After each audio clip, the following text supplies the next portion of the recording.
Danes bomo predstavili rastlino, ki se je v zadnjih, leto pa pol, nekje po raziskavah pokazala kot nekako najbolj učinkovita pri zdravljenju in pa tudi v boju proti koronavirusu. Nekako je seveda, kot veste, sladki pelin znan že tisočletja kot rastlina z nekako izrednim protivirusnim delovanjem. Najbolj je uspešen pri zdravljenju malarije. No, strokovnjaki so pa že v začetku leta 2020, torej ob pojavu tega koronavirusa COVID-19, začeli raziskovati njegove učinke na zdravljenje koronavirusa. Sicer še raziskave potekajo, ampak so že nekako sporočili obetavne novice, torej naj bi sladki pelin zaviral razmnoževanje tega akutnega virusa, ki je pač nekako povzročitelj trenutne pandemije.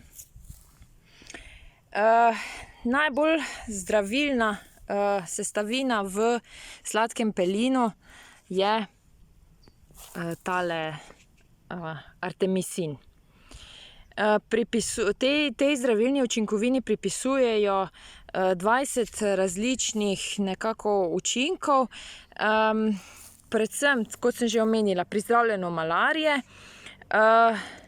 v kombinaciji z železom pa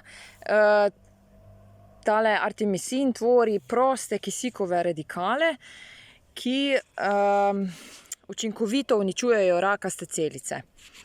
Sladki pelin se obnese tudi predvsem kot dopolnilno zdravljenje klasičnemu zdravljenju raka. Njegovi pozitivni učinki so največji pri zdravljenju debelega črevesa, pri raku dojk, raku kože, raku pljuč, prostate, trebušne slinavke in jajčnikov. Torej, sladki pelin ima zelo močno protivirusno delovanje, predvsem pri gripi, zlatenici, pri vseh virusnih obolenjih, torej obolenjih dihal. Tukaj not je tudi ta aktualni koronavirus. Uporabljamo ga predvsem pri zdravstvenih težavah, kot je vročina, zlatenica, če so zamaščena jetra, če so kakšna vnetna stanja, če imamo šibek imunski sistem, če so razni paraziti, potem imamo te prehlade, viroze. Zelo dober je tudi, kadar se nas pestijo, predvsem ženske, menstrualne težave, če so kakšni trebušni krči, če imamo težave z glivicami in pa seveda, kadar nas pestijo bolečine v sklepih. Zdaj, pri sladkem pelinu morate vedeti, da imamo nekako dva načina priprave in zelo dobro je, da se res držite tega pravilnega postopka. Iz sladkega pelina se najpogosteje pripravlja čaj, in sicer na takšen način, da najprej naredimo hladni namok. To pomeni, da jušno žlico sladkega pelina prelijemo s pol litra vode, pustite stati nekje 8 do 12 ur, potem precedite tekočino hranite, tisto, kar vam pa ostane, torej liste, stebelca pa cvetove, ki ste jih namakali, pa potem ponovno prelijete s pol litra vode, segrejete do vrelišča in vrejete še nekje 3 minute. Potem odstavite z ognja, pokrijete, pustite stati še nekje 10 minut, nato pa čaj precedite.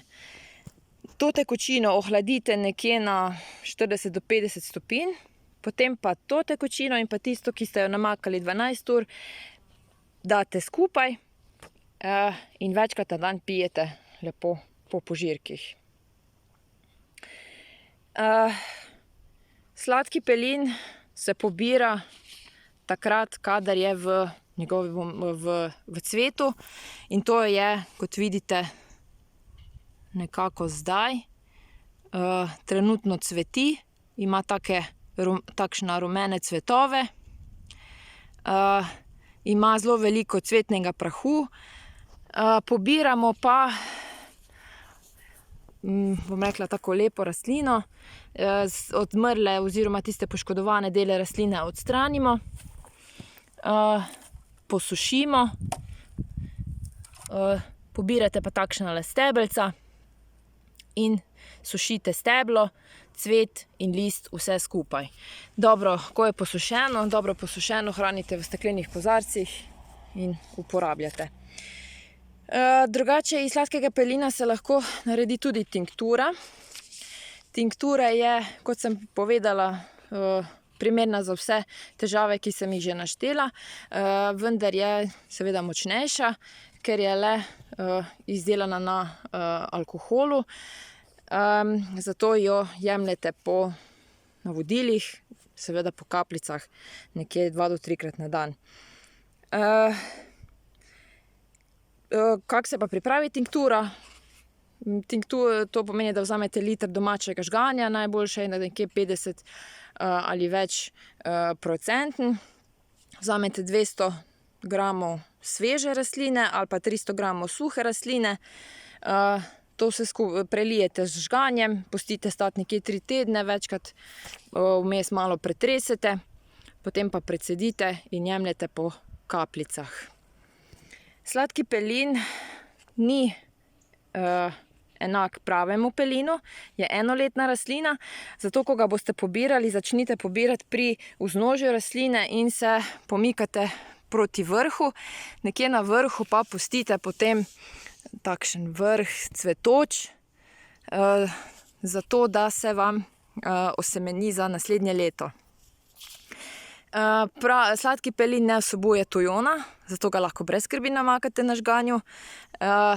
Je pa seveda ni najbolj primeren, oziroma ga odsvetujemo v uporabi nosečnicam in doječim materam. In pa tisti, ki želijo uporabljati sladki pelin kot dopolnilo klasičnemu zdravljenju pri obolenju rakastih, torej pri obolenju raka, potem je boljše, da se prej posvetujete z svojim zdravnikom, če ga lahko uporabljate. Sladki pelin ima največjo učinkovino, če ga uporabljamo v kombinaciji z vitaminom C in železom. Zdaj, vitamin C je šipek, najbolj primeren naravn, tudi že zdaj raste, ga že lahko nabirate. Kot železo naravno pa lahko seveda izberete alaronijo ali pa zdaj tudi rdečo peso. Tako da, vsestranska rastlina, kljub temu malenkost previdnosti pri njej. Jaz vam želim veselo nabiranje.